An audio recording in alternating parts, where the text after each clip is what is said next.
So I've been asked a little bit about diastasis recti and pelvic floor function, so I'll go into a bit of detail about that. Diastasis recti, first of all, the test we showed earlier on, the 2-finger test, walk up just above the belly button, and we're testing if there is a gap first of all, and then from there what we need to do is we need to assess the tensity or the tensegrity of the structures that are underneath the gap. So it's not a problem in itself to have a gap or a diastasis. What the problem is when the connective tissue or what's underneath that gap isn't strong enough to support the body.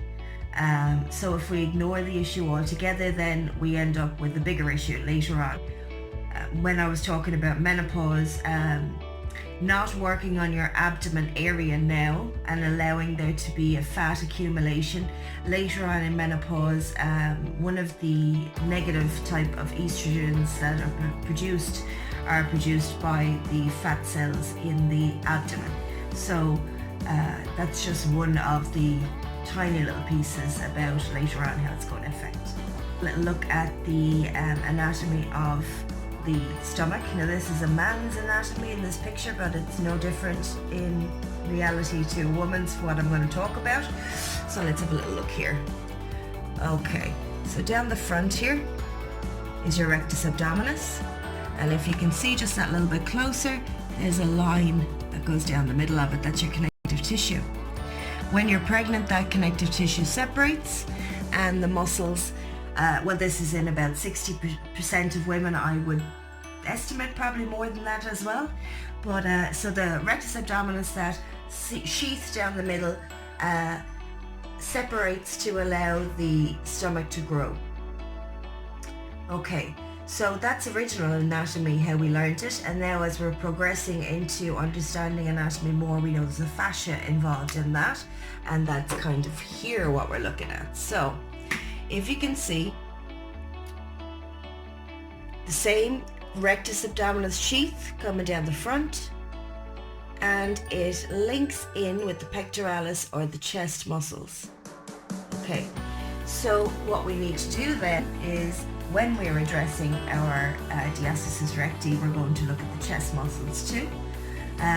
Also, all the muscles around the tummy and the lower back.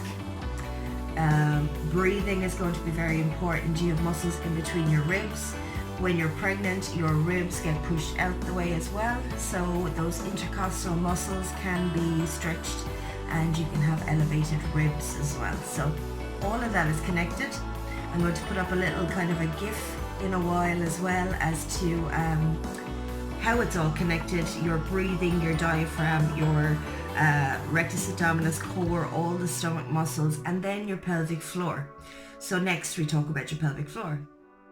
So for the pelvic floor, what we're talking about is the muscles that create a hammock to hold in the insides of the body. So you can imagine when you're pregnant, those muscles are under a lot of stress and strain because there's added weight inside the body. So when we talk about Kegels, that is the clenching and releasing of those muscles in the pelvic floor. So to find those muscles, we would say if you hold the muscles or tense your pelvic region where you would normally tense if you were trying to stop yourself going to the toilet. Now this is for men and women. We have the same muscles, they just support different organs externally. So what we want to do is clench like we're holding going to the toilet, and release, clench and release. Those are your Kegels.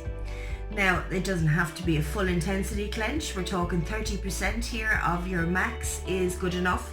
So it's just being aware of where those pelvic floor muscles are is where we're going to start. So, dealing with diastasis recti and pelvic floor muscles is a combined situation. It incorporates your breathing, it incorporates all the muscles of the core, what we call the core, and we can go a little further with this the next time. If you're interested, just get in touch. Sarah Hearn Fitness on Facebook and Sarah H Fitness and Pilates on Instagram. I'll post those links just at the end as well. Thanks for listening.